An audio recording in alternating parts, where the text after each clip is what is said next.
नमस्कार दोस्तों, हाल ही में 5 राज्यों में हुए विधानसभा चुनाव और उनमें से 3 राज्यों में बीजेपी की जीत के बाद बीजेपी की राष्ट्रीय कार्यकारिणी को लेकर चर्चाएं जोरों पर है। माना ही जा रहा है कि अब बीजेपी की नई कार्यकारिणी का ऐलान जल्द ही किया जा सकता है। सूत्रों के मुताबिक कार्यकारिणी को लेकर जो मंत्रणा भी अब शुरू हो चुकी है।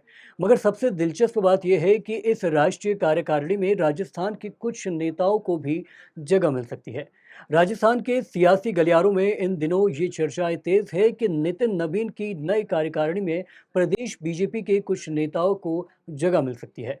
आप सभी जानते हैं कि 2023 के राजस्थान विधानसभा के चुनाव में बीजेपी सत्ता में तो आ गई, मगर राजस्थान बीजेपी को 2 कद्दावर नेता इन चुनावों में अपनी सीट नहीं बचा पाए, जिसके बाद से लगातार दोनों की नेताओं के समर्थक इस उम्मीद में है कि कब इन नेताओं को बड़ी जिम्मेदारी मिलेगी।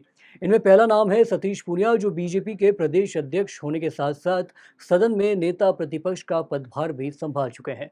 तो वहीं दूसरा नाम है पूर्व नेता प्रतिपक्ष राजेंद्र सिंह राठौड़ का। दोनों ने भले ही अपनी सीट गंवा दी, लेकिन बीजेपी में उनका कद कभी कम नहीं हुआ। शायद इसलिए राजस्थान के बाद बीजेपी ने हरियाणा चुनाव में सतीश पूनिया को बड़ी जिम्मेदारी देते हुए हरियाणा का चुनाव प्रभारी बनाया। और आप देखिए कि वहां तीसरी बार पूर्ण बहुमत की सरकार भी बनी, जिसके बाद इसका क्रेडिट किस तरह गृह मंत्री अमित शाह ने सतीश पूनिया को दे डाला। ये सब तस्वीरें तो आपने बखूबी देखी ही होंगी। हरियाणा के बाद सतीश पूनिया को दिल्ली और बिहार चुनाव में भी जिम्मेदारियां सौंपी गई और दोनों ही जगह बीजेपी ने अपना इतिहास बनाया। और इसी तरह सतीश पूनिया केंद्र बीजेपी की नज़रों में अपनी अहमियत बढ़ाते चले गए।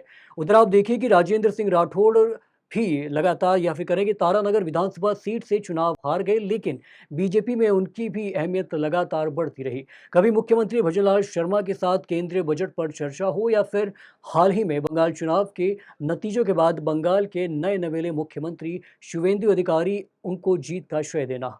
कहा जा रहा है कि भाजपा अध्यक्ष नितिन नवीन की नई टीम में नए चेहरों के साथ पुराने चेहरों को भी जिम्मेदारी दी जा सकती है।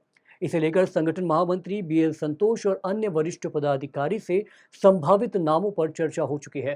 साथ ही नारी शक्ति वंदन कानून की पृष्ठभूमि में राज्यसभा या फिर कहें कि भाजपा नई टीम 33% से ज्यादा महिलाओं की जगह ले सकती है।